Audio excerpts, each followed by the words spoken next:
तो स्वागत है दोस्तों आपका हमारे YouTube चैनल पे। मेरा नाम है रंजन वर्मा और आप देख रहे हैं मेरा YouTube चैनल जिससे जिद तक।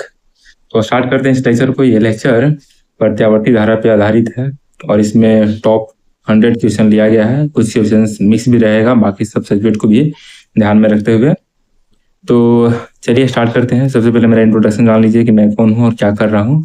तो मेरा नाम रंजन वर्मा है और मैं अभी इतने सारे एग्जाम्स क्रैक कर चुका हूँ, जिसमें से है टाटा स्टील जेई का, और है एसएससी जीडी का, और है पावर ग्रिड जेई का, और सेल ओसीटीटी का, यानी कि steel authority of India limited का एक पोस्ट होता है ऑपरेटर कम टेक्नीशियन ट्रेनिंग का।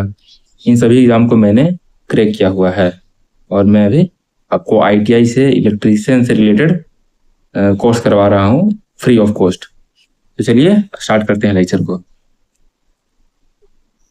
तो प्रत्यावर्ती धारा का यह पहला सवाल है। देखिए समझिए क्या बोल रहा है इसमें।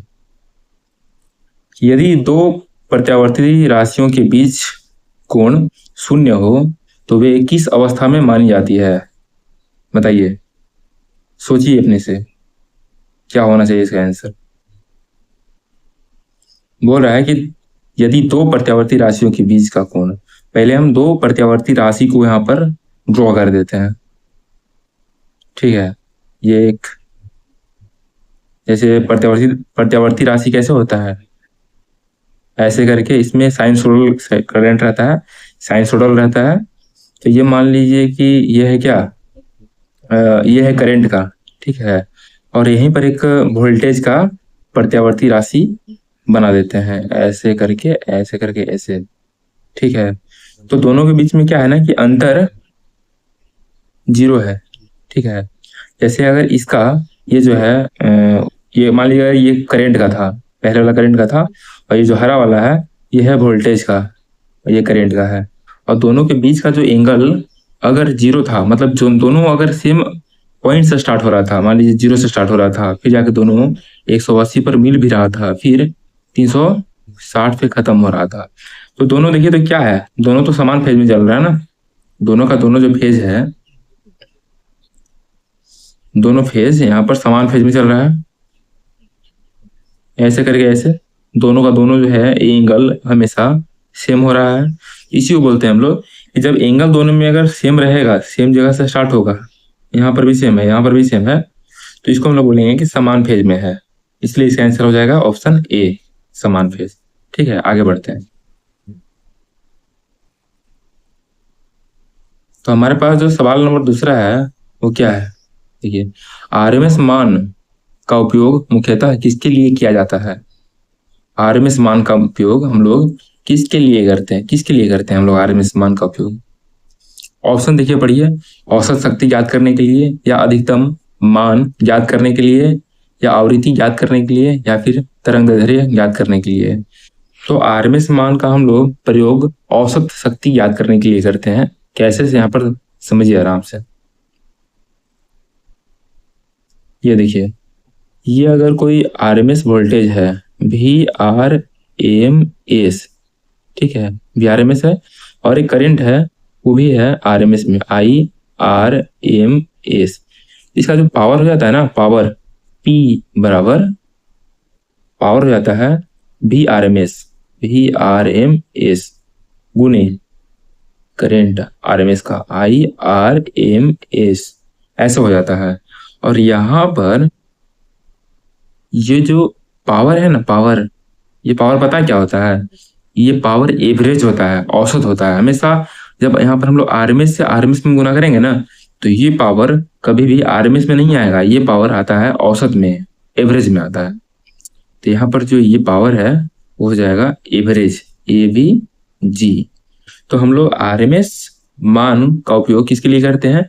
तो औसत शक्ति को ज्ञात करने के लिए करते हैं। एक और तरीके से समझ सकते हैं, देखिएगा ध्यान से। ये मान लीजिए कि मेरा वोल्टेज था, ठीक है। अब यहाँ पर क्या करते हैं हम लोग, एक दूसरे करंट को लेकर के आ जाते हैं। करंट मान लीजिए कुछ एंगल से लेग कर रहा था, ऐसे करके ऐसे, ऐसे करके ऐसे जा रहा है, ठीक है, आगे में। तो इसका जो ओवरऑल एवरेज पावर बनेगा वो कैसा बन जाएगा, इसका पावर बन जाएगा लगभग ऐसे करके, ऐसे करके, ऐसे। ये डाउन में नहीं आएगा, क्यों नहीं आएगा? क्योंकि ये देखिएगा यहाँ पर, ये जो वोल्टेज था और ये जो करंट है, दोनों क्या है, प्लस में है ऊपर में। यहाँ पर तो दोनों प्लस में है ना, तो प्लस गुने प्लस क्या होता है, प्लस होता है। इसलिए इसका जो पावर हो जाएगा यहाँ पर, ये वाला पॉजिटिव में आ जाता है, प्लस में। और नीचे में यहाँ पर देखिए क्या है, ये दोनों माइनस में है। ये जो है करेंट, ये जो वोल्टेज है, दोनों का दोनों क्या है, माइनस में है। तो माइनस गुने माइनस, इसका भी क्या हो जाएगा, इसका भी प्लस ही हो जाएगा यहाँ पर भी। यानी कि जो नीचे वाला पार्ट है, ये जो नीचे वाला पार्ट है, ये वाला, इसके वजह से भी क्या होता है, दोनों का दोनों प्लस में बनता है। ये जो प्लस वाला है उसके सहारे भी दोनों प्लस में बनता है। यानी कि इसको हमेशा ऐसे लिख सकते हैं, पावर को पॉजिटिव में। और पॉजिटिव का हम लोग अगर आरएमएस लेंगे या फिर एवरेज लेंगे, उसको कुछ फर्क नहीं पड़ेगा, क्योंकि दोनों तो पॉजिटिव है ना, पॉजिटिव। हम लोग एवरेज की जगह पे हम लोग आरएमएस क्यों ले रहे थे? क्योंकि जो नीचे वाला पार्ट होता है ना, वो खत्म हो जाता है। बोलेंगे कि आरएमएस, जैसे कि कोई एसी सर्किट है, ये मैं ज्यादा डीप में चल जा रहा हूँ यार। ऐसे कोई करंट था, तो इस करंट का अगर हम लोग बोलेंगे करंट का वैल्यू कितना है, तो एवरेज में कितना हो जाएगा, ये हो जाएगा 0। तो क्या बोलेंगे कि 0 करंट जा रहा है? नहीं, इसको हम लोग एवरेज में नहीं कर करके, एवरेज में नहीं करके इसको हम लोग आरएमएस में कर लेते थे और बोलते थे कि हमारा कुछ करंट जा रहा है इसमें। तो किस में जा रहा था, आरएमएस में जा रहा था। एवरेज में तो 0 हो जा रहा था ना। इसलिए करंट और वोल्टेज को हम लोग हमेशा आरएमएस में लेते हैं, एसी के केस में, अल्टरनेटिंग के केस में, प्रत्यावर्ती के केस में। लेकिन पावर जो होता है, शक्ति, वो हमेशा औसत में ही मापा जाता है। इसका आंसर हो जाएगा ऑप्शन ए। आगे बढ़ते हैं। तो जो सवाल नंबर तीसरा है वो क्या है, मार्कर का इससे भाई, हाँ। तो प्रत्यावर्ती धारा की आवृत्ति 50 हर्ट्ज होने का अर्थ क्या है? कोई भी प्रत्यावर्ती धारा है, ठीक है, जैसे ये है प्रत्यावर्ती धारा, ऐसे करके ऐसे, तो इसका मतलब होता है ना कि यह ऐसा ऐसा साइकिल, ये जो साइकिल है, साइकिल मतलब चक्रण, तो ये जो साइकिल है ना, चक्रण है, वो ऐसा ऐसा 50 बार कर ले रहा है, ऐसे करके ऐसे करके ऐसे करके, कितना बार, 50 बार कर ले रहा है। कितना समय में, कितना समय में? तो वो 1 सेकेंड में होता है। 1 सेकेंड में वो 50 बार चक्र पूरा कर लेता है, ऐसे ऐसे ऐसे ऐसे ऐसे। इसको बोलते हैं एक चक्र, है ना, ये इसको बोलते हैं एक चक्र।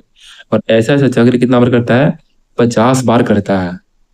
उसी को बोलते हैं हम लोग क्या, कि यह 1 सेकेंड में 50 बार कर ले रहा है, मतलब कि इसकी आवृत्ति हो जाएगी 50 हर्ट्ज। और ये जो आवृत्ति होता है एफ, एफ ए बराबर होता है 1/में आवर्तकाल, यानी कि टाइम, ऐसे, ठीक है। ये होता है इसका सूत्र। ये क्या है, आवृत्ति है। ये क्या है, आवर्तकाल है। आवृत्ति बराबर हो जाएगा 1/में आवर्तकाल। इसका समय का उल्टा चलता है। अगर कम समय में ज्यादा चक्र कर देगा, कम समय में ज्यादा से चक्र कर देगा, तो बोलेंगे कि उसकी आवृत्ति ज्यादा है, ठीक है। समय कम लगेगा, आवृत्ति ज्यादा हो जाएगा। आवृत्ति ज्यादा है तो समय कम है, उल्टा चलता है इसमें रिलेशन, ठीक है। आगे देखते हैं। तो इसका आंसर क्या हो जाएगा, ऑप्शन ए, धारा प्रति सेकंड 50 चक्र पूरे करती है। तो जो सवाल नंबर 4 है वो क्या है, कि शुद्ध प्रेरक में धारा वोल्टेज से कितना पीछे रहती है? तो ऐसा जब भी सवाल आएगा ना, उसमें हम लोग क्या करते हैं कि हमेशा सीरीज में लेके चलते हैं, इसको श्रेणी क्रम में मान लेते हैं।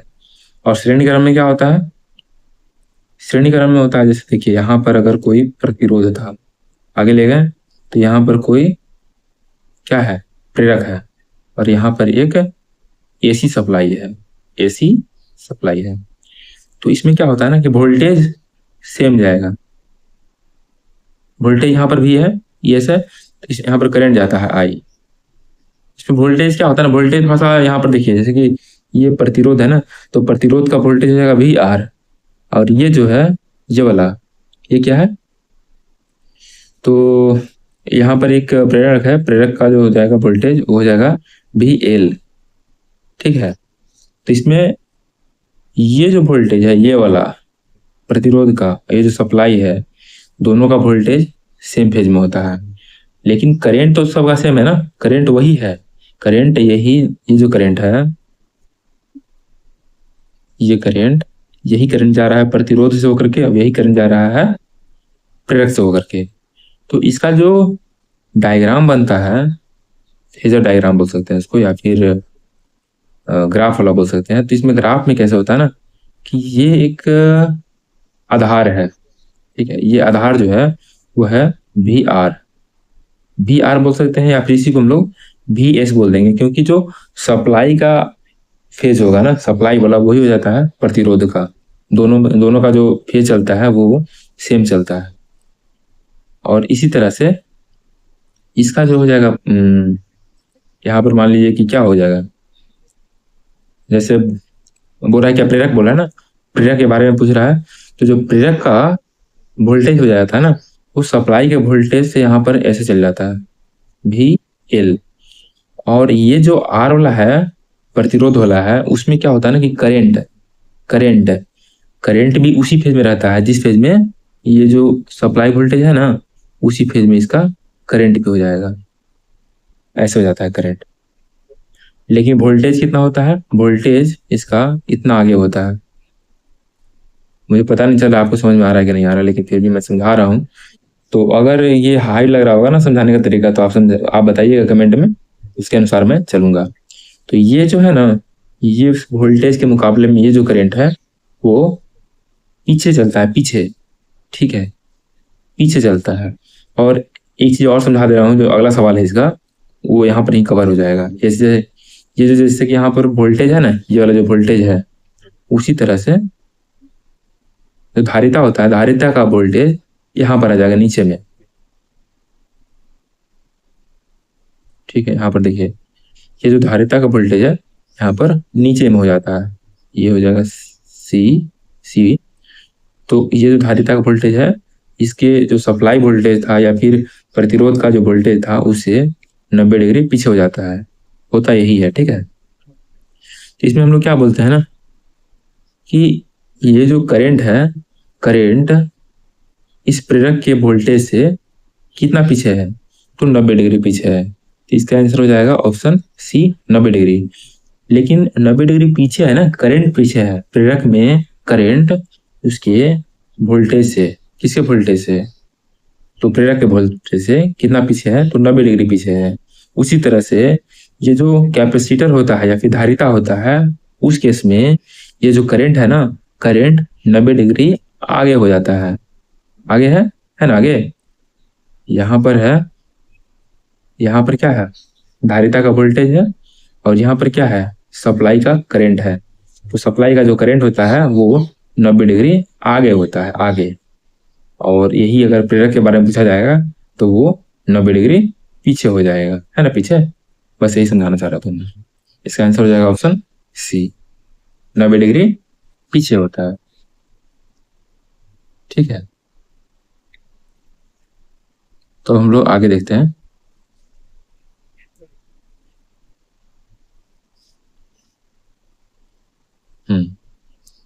तो सवाल नंबर जो 5वां है वो क्या बोल रहा है कि शुद्ध धारिता में धारा वोल्टेज से कितना आगे होता है, वोल्टेज से कितना आगे होता है, मैंने बताया था अभी। इसको हल्का सा बैक करिए, वहां पर आपको मालूम चलेगा कि मैंने बताया था कि इसमें 90 डिग्री से आगे होता है। जो करंट होता है, करंट होता है वो 90 डिग्री से आगे होता है वोल्टेज से, ठीक है। तो हम लोग आगे देखते हैं। तो सवाल नंबर 6 में क्या बोल रहा है कि शक्ति गुणांक का मान अधिकतम कितना होता है। शक्ति गुणांक मतलब, शक्ति गुणांक का मतलब होता है कोस फाई, ये कोस है, कोस फाई, ये होता है शक्ति गुणांक। तो कोस फाई का अधिकतम मान कितना हो सकता है, सोचिए बताइए। तो इसका जो अधिकतम मान होता है वो 1 होता है, और न्यूनतम मान कितना होता है बताइए। शक्ति गुणांक में जो कोस फाई होता है उसका न्यूनतम मान कितना होता है, तो आप लोग बोल रहे होंगे कि जीरो होता है, नहीं। जो शक्ति गुणांक होता है ना, शक्ति गुणांक का तो न्यूनतम मान जीरो ही होता है, लेकिन जो कोस फाई है ना, कोस फाई का जो न्यूनतम मान होता है वो -1 होता है। लेकिन शक्ति गुणांक का होता है कितना? तो शक्ति गुणांक का हमेशा होता है 0 और 1 के बीच में। तो न्यूनतम बोलेगा तो 0 बोल लेंगे और अधिकतम बोलेगा तो 1 बोल देंगे, ठीक है। इसका आंसर हो जाएगा ऑप्शन सी, अधिकतम मान 1 होता है शक्ति गुणांक। आगे देखते हैं। जो सवाल नंबर 7वां है, 7वां क्या बोल रहा है? शक्ति गुणांक कम हो जाए तो क्या प्रभाव पड़ेगा? तो यह शक्ति के बारे में पूछ रहा है, शक्ति से ही संबंधित है यह शक्ति गुणांक। देखिए कैसे। तो हम लोग शक्ति का एक फॉर्मूला होता है, जैसे कि शक्ति मतलब P बराबर होता है V गुने I गुने कोस फाई, ठीक है, ये होता है। तो इसमें क्या बोल रहा है ना कि ये जो शक्ति गुणांक है कोस फाई, इसका वैल्यू बोल रहा है कि कम हो गया है, कम हो गया है, बोल रहा है ना यहाँ पर, देखिए पढ़िए, कम हो गया है। ये जो कोस फाई है इसका वैल्यू कम हो गया है। तो पावर क्या चाहेगा ना कि पावर को हमेशा कांस्टेंट रखना चाहेगा, ठीक है, अचर रखना चाहेगा, बदलने वाला नहीं होना चाहिए। पावर फिक्स रहता है कि इतना पावर मिलना ही चाहिए सर्किट में। तो अब इसमें अगर कोस फाई कम हो रहा है तो वोल्टेज बढ़ नहीं सकता है। क्यों नहीं बढ़ सकता है? क्योंकि हमारे घर में जो वोल्टेज आता है वो 220 वोल्ट पे फिक्स होता है, इतना से ज़्यादा कम नहीं हो सकता है। हो सकता है लेकिन कम जनरली नहीं होता है, 220 वोल्ट ही रहता है। तो हमारे पास बच गया क्या? बच गया हमारे पास करंट। तो हम लोग करंट का जो वैल्यू है उसको बढ़ा देंगे तो यह पावर जो है वो कांस्टेंट मिल जाएगा, पावर कांस्टेंट मिल जाएगा। यानी कि जो शक्ति गुणांक है वो घट रहा है, तो हम लोग धारा को बढ़ा करके इस पावर को कांस्टेंट ला सकते हैं। यानी कि शक्ति गुणांक कम हो जाए तो क्या प्रभाव पड़ेगा? धारा के वैल्यू बढ़ेगा, ठीक है। ऑप्शन ए हो जाएगा, ऑप्शन ए, धारा बढ़ेगी। सवाल नंबर 8वां बोल रहा है, क्या बोल रहा है देखिए, 3 फेज प्रणाली का मुख्य लाभ क्या होता है? 3 फेज, 3 फेज मतलब जैसे कोई ग्राफ है यहाँ पर, सर्किट में क्या हो रहा है ना कि RYB 3 तरह का फेज आ रहा है, R फिर येलो, Y फिर ब्लू, B। ये 3 तरह का क्या हो रहा है इसमें सप्लाई जा रहा है। अगर वह बैलेंस है, यानी कि बैलेंस को क्या बोलते हैं? बैलेंस है मतलब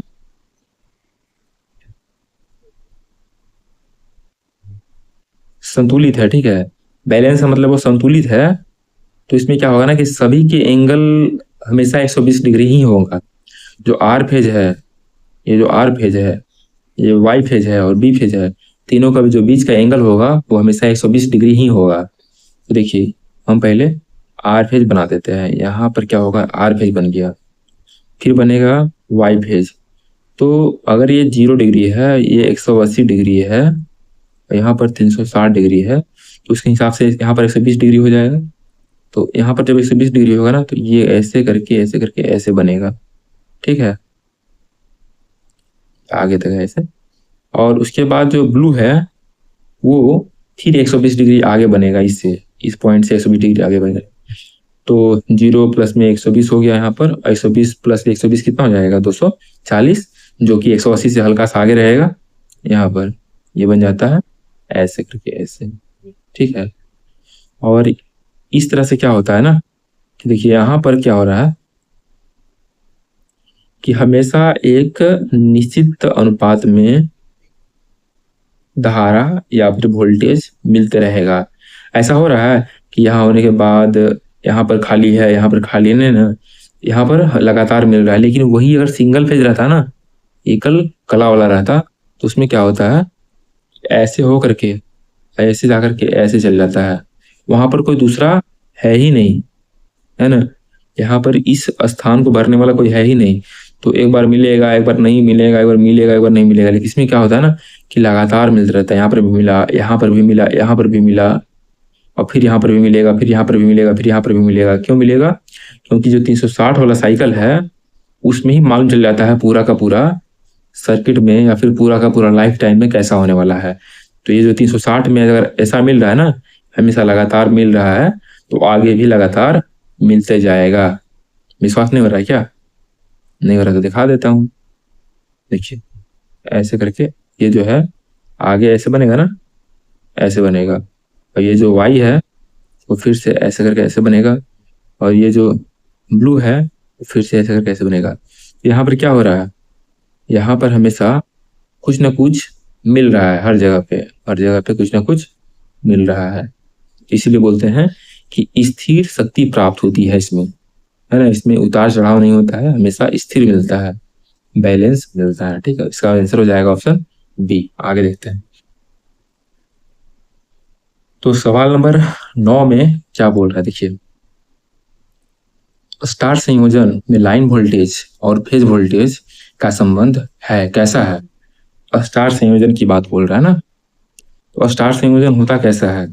मान लीजिए कि कोई जनरेटर है या फिर कोई मोटर है, कुछ भी है, तो अंदर में क्या होता है कि क्वाइल होता है। क्वाइल इस तरह से क्वाइल है, ठीक है। और एक क्वाइल ऐसा हो जाएगा, 3 फेज में अगर हुए तो एक क्वाइल ऐसा हो जाएगा, 3 फेज में हो गया।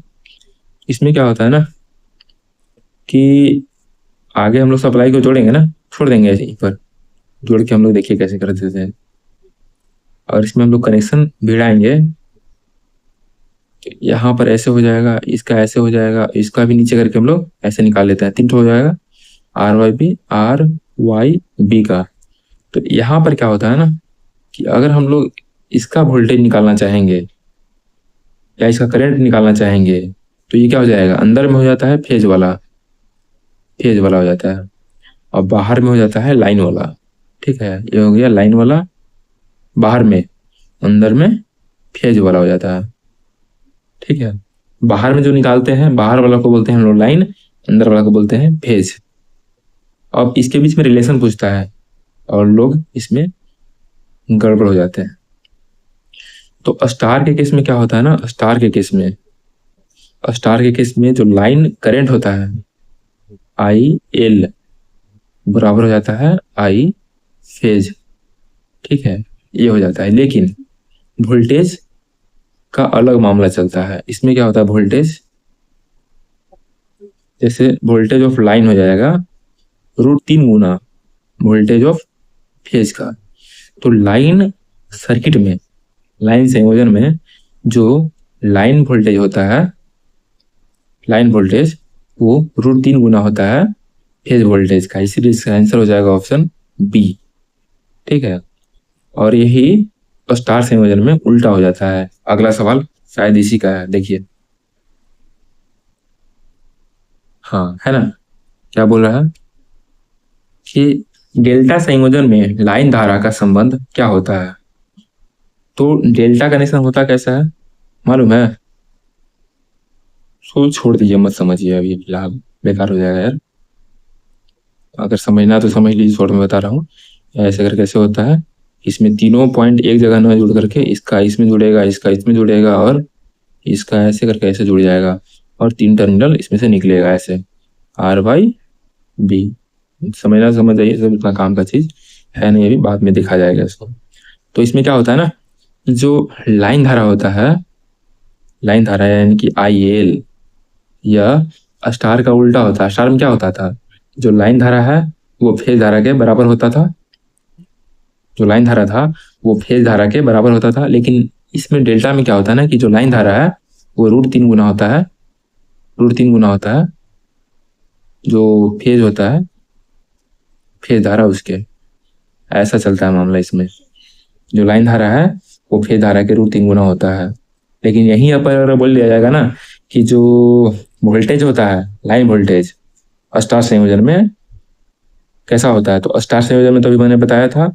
डेल्टा में कैसा होता है, तो डेल्टा में जो वोल्टेज होता है लाइन का यानी कि VL, वो होता है V फेज के बराबर, V फेज के बराबर होता है। क्यों, किसमें? ये होता है डेल्टा में। ठीक है, तो वैसे इसका आंसर हो जाएगा ऑप्शन बी, लाइन वोल्टेज √3 गुना होता है लाइन करंट √3 गुना होता है फेज करंट के। Option B. आगे देखते हैं। तो 11 नंबर में बोल रहा है कि प्रेरक रिएक्टेंस का सूत्र क्या होता है। सूत्र पूछा है जिसको हम लोग तुरंत बनाते हैं और भाग जाते हैं यहाँ से तुरंत। जैसे कि एक्सएल बराबर बोल रहा है कितना होता है, तो एक्सएल बराबर होता है 2π/f(l). तो इसमें सबका मतलब जान लीजिए, ये काम का है। इसमें जो एफ है, एफ का मतलब क्या होता है, एफ का मतलब होता है आवृत्ति, और आवृत्ति इंडिया में कितना है, 50 हर्ट्ज। क्या सर कहीं और अलग भी है क्या? तो हाँ, अमेरिका में पता है कितना है, यह है 60 हर्ट्ज। इंडिया में 50 हर्ट्ज, अमेरिका में 60 हर्ट्ज। ये जो आवृत्ति है वो। एल मतलब प्रेरकत्व, ठीक है, एल मतलब प्रेरकत्व होता है। इसका यूनिट होता है हेनरी। ये जो एल है उसका यूनिट हो जाएगा हेनरी। और पाई का वैल्यू आप लोग याद रखिएगा, इसका होता है 3.14 पाई का वैल्यू, ठीक है। तो इसका ये सूत्र है एक्सएल, एक्सएल बराबर 2π/f(l). इसका आंसर हो जाएगा ऑप्शन बी। आगे देखते हैं। सवाल 12 क्या बोल रहा है, बोल रहा है धारिता रिएक्टेंस किस पर निर्भर करती है। कैपेसिटिव रिएक्टेंस ना। देखिए कैपेसिटिव रिएक्टेंस का फॉर्मूला क्या होता है, एक्सी बराबर ये होता है 1/2π/f(c). ये होता है इसका फॉर्मूला। इसको आप लोग हमेशा याद रखिएगा। तो इसमें क्या बोल रहा है ना कि धारिता रिएक्टेंस यानी कि कैपेसिटिव रिएक्टेंस किस पर निर्भर करती है, किस पर निर्भर कर रही है, प्रतिरोध पर। तो यहाँ पर प्रतिरोध कहीं दिख रहा है, कहीं नहीं है प्रतिरोध। फिर बोल रहा है कि केवल प्रेरकत्व पे, यहाँ पर प्रेरकत्व दिख रहा है, कहीं है ही नहीं। बोल रहा है कि आवृत्ति और धारिता पे, तो ये आवृत्ति हो गया और ये धारिता हो गया। तो हाँ, ऑप्शन का सी हो जाएगा, आवृत्ति और धारिता। फिर चौथा में बोल रहा है केवल वोल्टेज पे, इसमें वोल्टेज कहाँ है, कहीं है, कहीं नहीं है। इसका आंसर हो जाएगा ऑप्शन बी, ठीक है। आगे देखते हैं। सवाल नंबर 13 में बोल रहा है कि अनुनाद, अनुनाद की स्थिति में आरएसी परिपथ का शक्ति गुणांक कैसा होता है। तो सबसे पहले जानिए कि अनुनाद कहते हैं किसको है, ठीक है।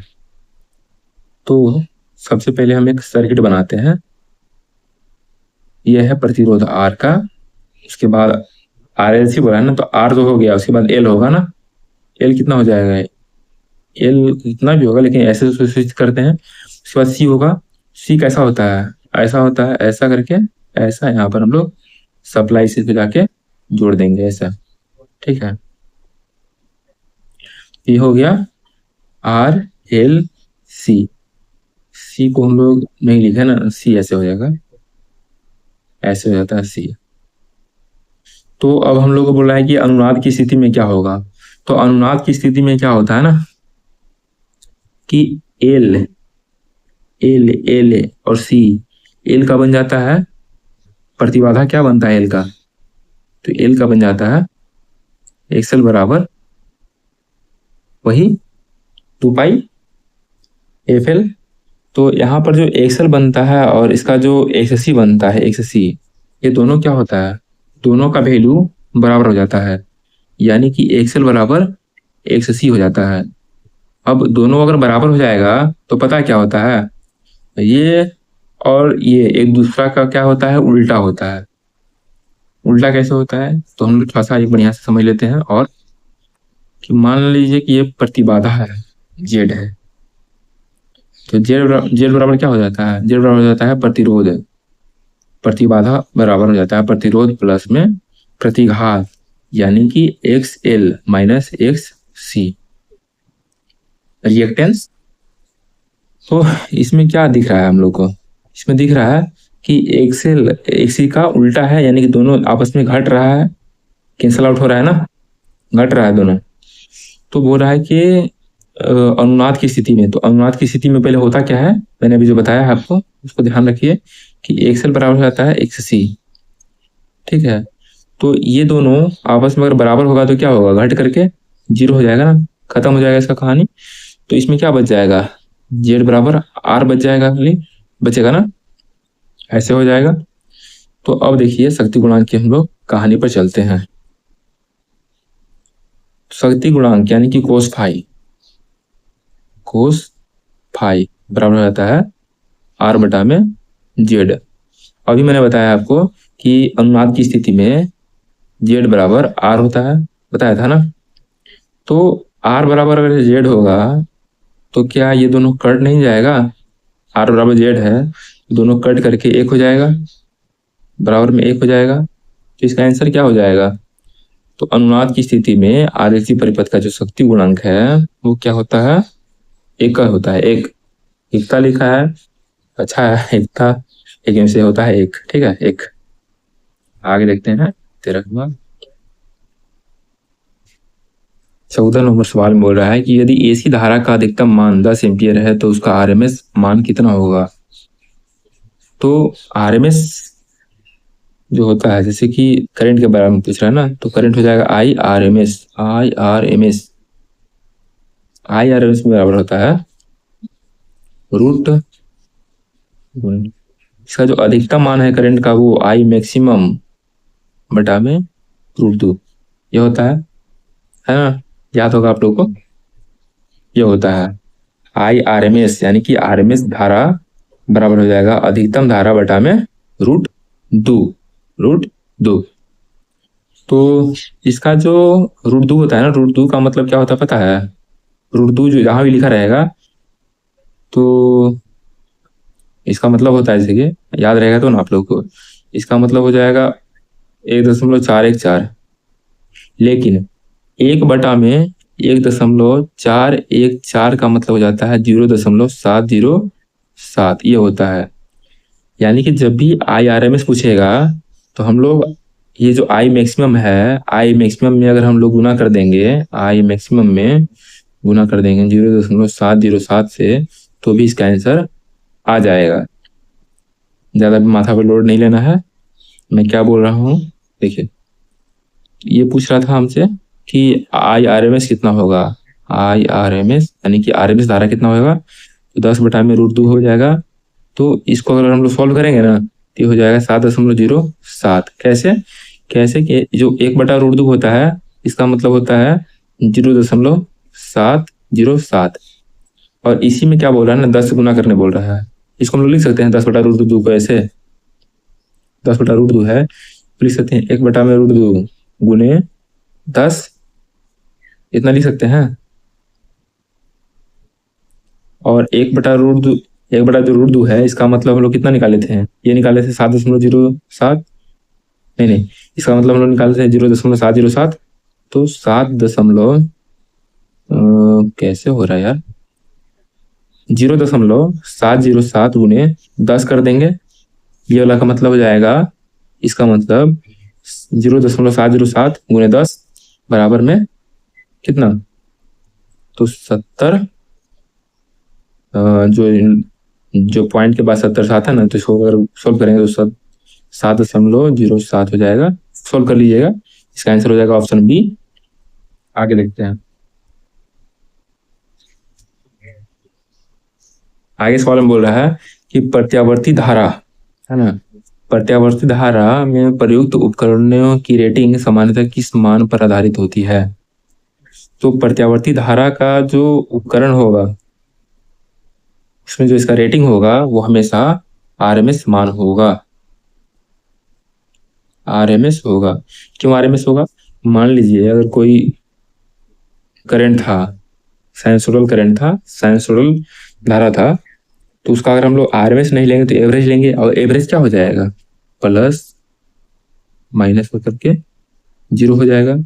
तो हम लोग को औसत लेने में दिक्कत है, इसीलिए हम लोग क्या कर रहे हैं, आरएमएस ले रहे हैं, आरएमएस, इसलिए इसका आंसर हो जाएगा ऑप्शन सी। आगे देखते हैं 16 नंबर सवाल में क्या बोल रहा है कि वोल्ट मीटर को परिपथ में कैसे जोड़ा जाता है। वैसे वोल्ट मीटर करता क्या है, तो वोल्ट मीटर वो पूरा का पूरा परिपथ है ना, उसका वोल्टेज नापता है। जैसे ये कोई परिपथ है, ये कोई प्रतिरोध है, ऐसे है। तो बोल रहा है कि इसमें हम लोग वोल्ट मीटर को कहाँ पर लगाएंगे, यहाँ पर लगाएंगे कि यहाँ पर लगाएंगे। ऑफ कोर्स हम लोग इसको समांतर क्रम में लगाते हैं, ताकि इसका जो वोल्टेज है, विभवांतर है, उसको हम लोग माप सके। तो वोल्ट मीटर जो भी होता है ना, वोल्ट मीटर वो हमेशा समांतर श्रेणी में, समांतर क्रम में होता है। और जो श्रेणी क्रम में होता है वो क्या होता है, आमीटर होता है। आमीटर, आमीटर क्या करता है, करंट को मापता है, इसलिए हम लोग इसको इसके श्रेणी क्रम में लगाएंगे। और ये जो वोल्ट मीटर है, वोल्ट मीटर को हम लोग समांतर क्रम में लगाएंगे, ऐसे करके, ताकि इसका प्रतिरोध का विभवांतर माप सके। और ये मेजरमेंट का सवाल, मापन का सवाल है। आ गया सवाल नंबर 17। ये बोल रहा है कि एमीटर का आंतरिक प्रतिरोध कैसा होना चाहिए, कैसा होना चाहिए। देखिए ये परिपथ है, यहाँ पर आमीटर लगा हुआ है और यहाँ पर प्रतिरोध है, ऐसे है। तो जो आमीटर है, आमीटर का काम क्या है, आमीटर का काम है इसमें से जो धारा निकल रहा है इसको मापना। इसमें जो धारा निकल रहा है सर्किट में, श्रेणी में, तो इस धारा को मापना, यही काम है ना आमीटर का। तो आमीटर का काम है धारा को मापना, और प्रतिरोध क्या करता है, धारा को रोकता है। इसका जो प्रतिरोध है वो क्या करेगा, धारा को रोकेगा। तो हम क्या चाहेंगे कि ये धारा को रोके, आमीटर धारा को रोके, ऐसा चाहेंगे, नहीं चाहेंगे। हम चाहेंगे इसका प्रतिरोध इतना कम हो ना कि सारा का सारा धारा वही मापे जो इसमें गुजरता है। धारा को मापने में विरोध नहीं करे ये आमीटर, नुकसान नहीं पहुंचाए। जो एक्चुअल में धारा है, वास्तविक में जो धारा है, उसको ये फटाफट माप ले। अगर इसका प्रतिरोध ज्यादा रखेंगे तो ये जो धारा निकल रहा है ना, ये इसी को रोकने का प्रयास करेगा। इसलिए हम लोग चाहेंगे कि आमीटर का जो धारा है ना, आंतरिक धारा, आमीटर का जो धारा है वो पूरा का पूरा प्रतिरोध वाला माप ले, और जो आमीटर का आंतरिक प्रतिरोध है वो कम से कम हो, और इसका जो मेन करंट है, मेन धारा है, उसमें बाधा न बने। इसलिए आमीटर का आंतरिक प्रतिरोध हो जाएगा ऑप्शन बी, बहुत कम। आगे देखते हैं। वो रहा है कि वाट मीटर किसका मापन करता है, किसका मापन करता है watt meter. Watt meter, watt meter में ही देखिए यहाँ पर लिखा हुआ है वाट। वाट किसका ऐसा यूनिट है, बताइए। वाट किसका ऐसा यूनिट है, वाट होता है शक्ति का ऐसा यूनिट। तो वाट मीटर किसको मापेगा, ये मापेगा शक्ति को, ऑप्शन ए। आगे देखते हैं। 19 में कि यदि आवृत्ति बढ़ाई जाए तो प्रेरक रिएक्टेंस पर प्रभाव क्या होगा। तो मैंने आपको इसका एक फॉर्मूला बताया था प्रेरक रिएक्टेंस एक्सेल का, वो क्या था, 2 पाई एफ एल, ये बताया था ना मैंने, ये बताया था 2 पाई एफ एल। तो बोल रहा है क्या चीज, कि यदि आवृत्ति बढ़ाई जाए, आवृत्ति क्या है, ये है, ये किस हिसाब से है, एक्सेल का प्रेरक रिएक्टेंस है, उसके किस हिसाब से है, तो ये एक समानुपाती है ना, समानुपाती है। यानी कि अगर हम लोग एफ को बढ़ाएंगे तो एक्सेल भी बढ़ेगा। क्या बोल रहा है कि आवृत्ति बढ़ाई जाए तो एक्सेल क्या होगा, आवृत्ति को बढ़ाइए तो एक्सेल क्या हो जाएगा, ये भी बढ़ेगा। यानी कि ऑप्शन बी हो जाएगा, होगा ना, ऑप्शन बी हो जाएगा, बढ़ेगा। ठीक है, बढ़ेगा। आगे देखते हैं सवाल नंबर 20 क्या बोल रहा है। तो सवाल नंबर 20 बोल रहा है कि यदि आवृत्ति बढ़ाई जाए तो धारिता रिएक्टेंस पर क्या प्रभाव पड़ेगा। तो धारिता रिएक्टेंस का फॉर्मूला मैंने बताया है, सूत्र बताया है, 1 से C बराबर होता है 1/2 पाई FC, ये होता है ना, ये होता है 1C बराबर 1/2 2 पाई एफ सी।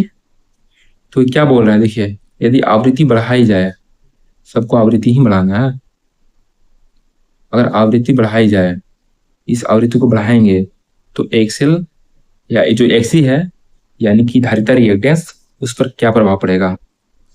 तो है कैसा इसके साथ रिलेशन, व्युत्क्रमानुपाती का है, व्युत्क्रमानुपाती का है ना, 180 व्युत्क्रमानुपाती है, फ्रीक्वेंसी का आवृत्ति का है व्युत्क्रमानुपाती। तो ये बोल रहा है कि आवृत्ति बढ़ाई जाए, आवृत्ति को बढ़ाइए, इस आवृत्ति को बढ़ाइए तो एक्ससी क्या होगा, ये घट जाएगा, उल्टा चल रहा है ना। अगर आवृत्ति को हम लोग बढ़ाएंगे, इसको बढ़ाएंगे तो एक्ससी यानी कि धारिता रिएक्टेंस घट जाएगा। तो इसका आंसर हो जाएगा ऑप्शन बी, घटेगा। आगे देखते हैं। तो सवाल नंबर 21 बोल रहा है कि ट्रांसफॉर्मर किस सिद्धांत पर कार्य करता है। वैसे प्रत्यावर्ती धारा का सवाल है लेकिन डायरेक्ट रिलेट नहीं होता है, ये बहुत तो काम झाम करके रिलेट होगा, लेकिन मैंने क्या बोला था कि प्रत्यावर्ती धारा को हम लोग पढ़ते पढ़ते साथ के साथ कुछ और भी सब्जेक्ट को रिलेट करेंगे, लेके चलेंगे, ताकि ये दिमाग से निकल नहीं जाए। तो ये जो बोल रहा है सवाल, इसमें क्या है, ट्रांसफॉर्मर किस सिद्धांत पर कार्य करता है। ट्रांसफॉर्मर होता है ऐसा है,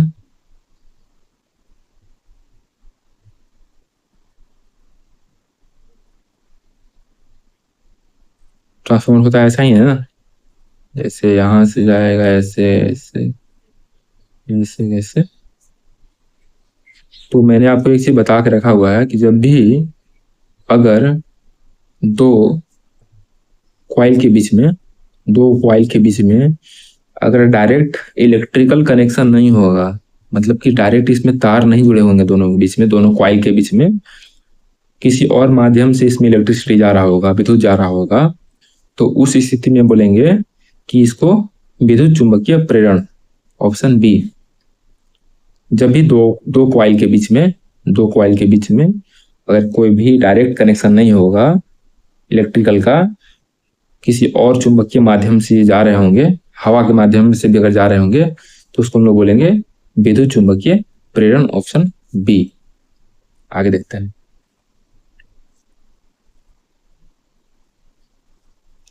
तो सवाल नंबर 22 क्या बोल रहा है,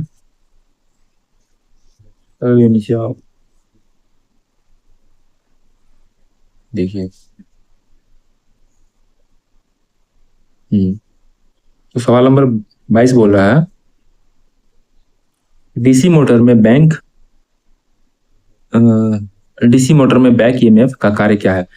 ये भी अलग सवाल है, प्रत्यावर्ती धारा का नहीं है, क्योंकि यह डीसी है। ठीक है, तो देखिए पहले डीसी मोटर में बना लेता हूं। ये मोटर है, डीसी मोटर है। मोटर में क्या होता है, हम लोग सप्लाई लेते हैं कि देते हैं, तो देते हैं, प्लस माइनस। तो यहाँ पर क्या हो रहा है, सप्लाई जा रहा है, जा रहा है।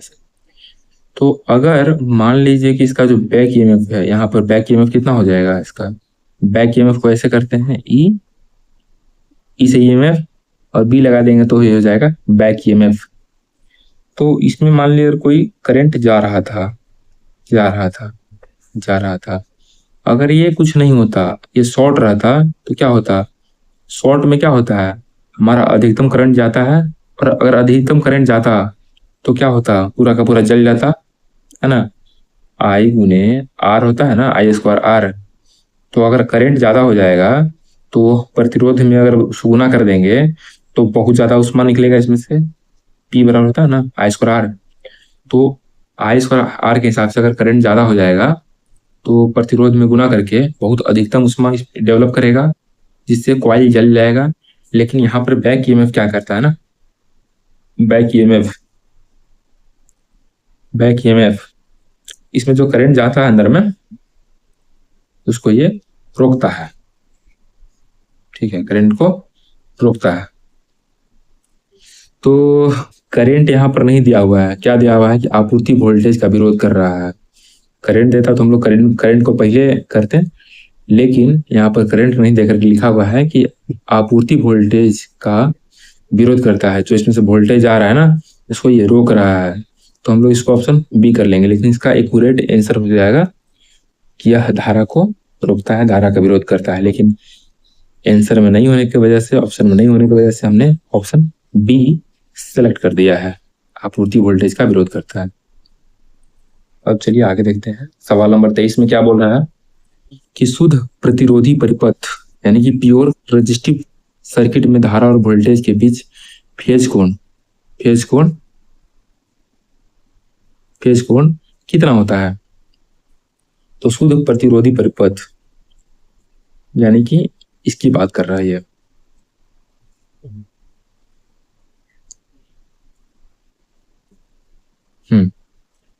आर है, इसमें एक्स एल और एक्स सी ये सब कुछ भी नहीं है, इसमें, ठीक है, ये दोनों नहीं है, सिर्फ और सिर्फ क्या है, तो सिर्फ इसमें प्रतिरोध है। तो ये क्या बोल रहा है ना ऐसा सर्किट के लिए कि वोल्टेज और करंट के बीच में एंगल कितना बनता है। तो ये है वोल्टेज का डायग्राम,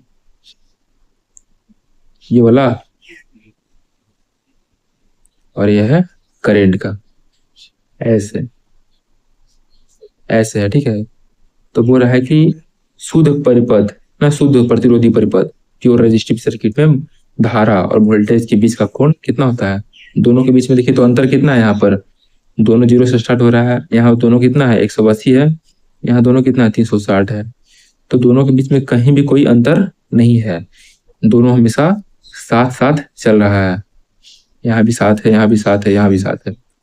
तो अंतर कितना है 0 है, अंतर कितना है 0 है, ऑप्शन ए हो जाएगा 0 डिग्री। आगे देखते हैं। तो सवाल नंबर 24 देखिए, एसी परिपथ में वास्तविक शक्ति का सूत्र क्या होता है। वास्तविक शक्ति का सूत्र क्या होता है।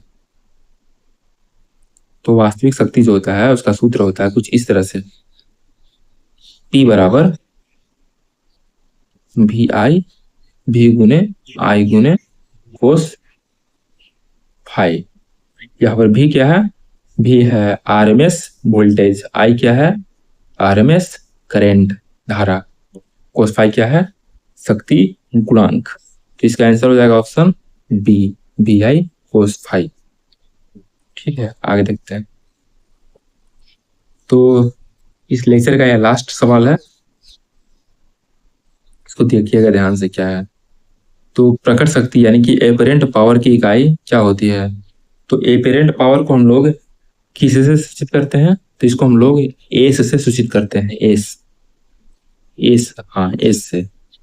एक होता है पी जिसे हम लोग रियल पावर करते हैं, रियल पावर, और एक होता है क्यू, इसे हम लोग रिएक्टिव पावर को मेजर करते हैं, डिनोट करते हैं पी से। एक्टिव पावर होता है एक्टिव पावर, और क्यू से हो जाता है रिएक्टिव पावर, और एस हो जाता है एपरेंट पावर, जो दोनों को मिला के बनता है पी और क्यू को। तो एस बराबर हो जाता है भी गुने आई, इसमें कोस फाई और साइन फाई कुछ नहीं होता है, सिर्फ भी और आई। तो इसका यूनिट कितना हो जाएगा, इसका भी का हो जाएगा वोल्ट, आई का हो जाएगा एम्पियर ना, धारा का एम्पियर होता है एम्पियर। तो इसका आंसर हो जाएगा ऑप्शन सी, वोल्ट एम्पियर। ठीक है, तो यह वीडियो आपको कैसा लगा जरूर कमेंट करिएगा, क्योंकि मैं अभी इनिशियल फेज में हूँ, और इस वीडियो में आप क्या इम्प्रूवमेंट लाना चाहते हैं उसको भी बताइएगा। तो अब मिलते हैं अगली वीडियो में, तब तक के लिए धन्यवाद। वीडियो को शेयर कर दीजिएगा, लाइक कर दीजिएगा, और लाइक करने का मन होगा तो, वीडियो पसंद आया होगा तो लाइक कर दीजिएगा, और साथ ही सब्सक्राइब कर लीजिएगा, क्योंकि यह आपको जॉब दिलाने का एक मार्ग बन सकता है। चलिए धन्यवाद।